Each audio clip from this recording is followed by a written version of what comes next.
சொல்லாமா? இந்த கேள்வி ஏன் கேட்குறீங்கன்னு ஆக்சுவலாக எனக்கு புரியல. இது தேவையானு எனக்கு புரியல. நான் யாருக்காகவும் ஃப்ரெண்ட்ஸுக்காக படம் பண்ணல. வேறு சில காரணங்கள் இருக்குது. காரணங்களை நான் என்னென்னு சொல்கிறேன்னு தெரியல. பட் சொல்ல முடியாது இங்கெல்லாம். போலீஸ் தான் ஹீரோ, போலீஸ் தான் கெத்து.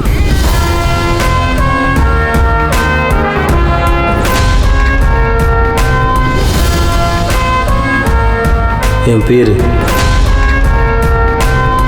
வணக்கம். நான் விஜய் சேதுபதி. நான் நடித்த சேதுபதி அப்படிங்கிற படம் வந்து February 19 தியேட்டருக்கு வருது. டைரக்டர் வந்து அருண்குமார். பன்னியார்பத்தினுக்கு அப்புறம் பண்ணுற படம். என்னோடய பேரை வந்து ரம்யா நம்பீஸ் நடிச்சிருக்காங்க. இல்லை சினிமோடோகிராஃபர் வந்து தினேஷ் கிருஷ்ணன். இது எனக்கு அவரோட 4வது படம். படம் வந்து இது போலீஸ் ஸ்டோரி. அது ஃபேமிலி சென்டிமெண்ட் ட்ராமா உள்ள காமெடி நிறைஞ்ச ஒரு ஆக்ஷன் ஃபிலிம். இது படம் எங்களுக்கு திருப்தியாக வந்திருக்கு. படத்தை தியேட்டருக்கு வந்து பாருங்கள்.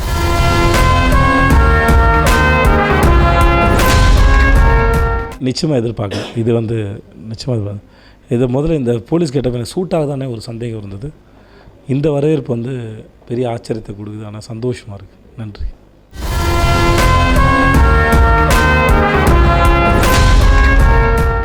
இதுவும் ஃபேமிலி சப்ஜெக்ட் தான். அது 50% இருக்குது. ப்ளஸ் ஆக்ஷன் ஃபிலிம் இருக்குது. நீங்கள் படம் பாருங்கள், உங்களுக்கு எல்லாமே கலந்தது இருக்கும். ஆக்சுவலாக வந்து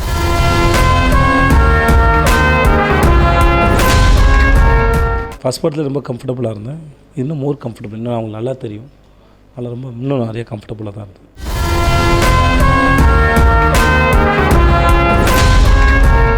நான் யாருக்காகவும் ஃப்ரெண்ட்ஸுக்காக படம் பண்ணல. எந்த படமாக இருந்தாலும் எனக்கு பிடிச்சி தான் நான் படம் பண்ணேன். ஸோ அந்த இது கிடையாது. வேறு சில காரணங்கள் இருக்குது. காரணங்களை நான் என்னென்னு சொல்கிறேன்னு தெரியல. பட் சொல்ல முடியாது இங்கெல்லாம். சில காரணங்கள் இருக்குது. பட் எல்லாமே நல்ல படம். சிறப்பாக வந்திருக்கு. சீக்கிரம் திரைக்கு வந்துடும். இந்த வருஷமே வந்துடும். அது சரியான இடைவெளியில் வரணும்னு ஆசைப்படுறோம்.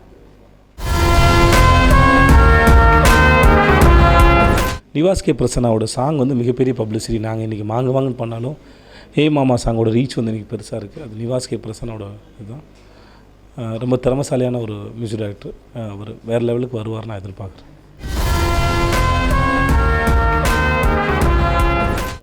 வேறு ஒரு ஹீரோ வச்சு தான் ஒரு படம் பண்ணேன். புது ஹீரோ வச்சு மேற்கு தொடர்ச்சி மலைன்னு ஒரு படம் பண்ணியிருக்கோம்.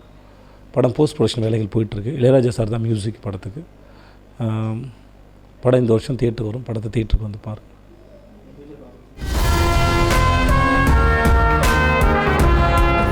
இப்போ தர்மதுரைன்ற படம் ஷூட்டில் இருக்கேன். இந்த படத்துக்கு அப்புறம் சேதுபதிக்கு அப்புறம் காதலும் கடந்து போகும் ரிலீஸ்க்கு ரெடியாக இருக்குது. அதுக்கடுத்து இறைவி, மெல்லிசை, தர்மதுரை. 2 குழந்தைங்க ரொம்ப அழகாக ப்யூராக பண்ணுங்க. குழந்தைங்கனால அவங்களுக்கு ஃபேக் பண்ண தெரியல.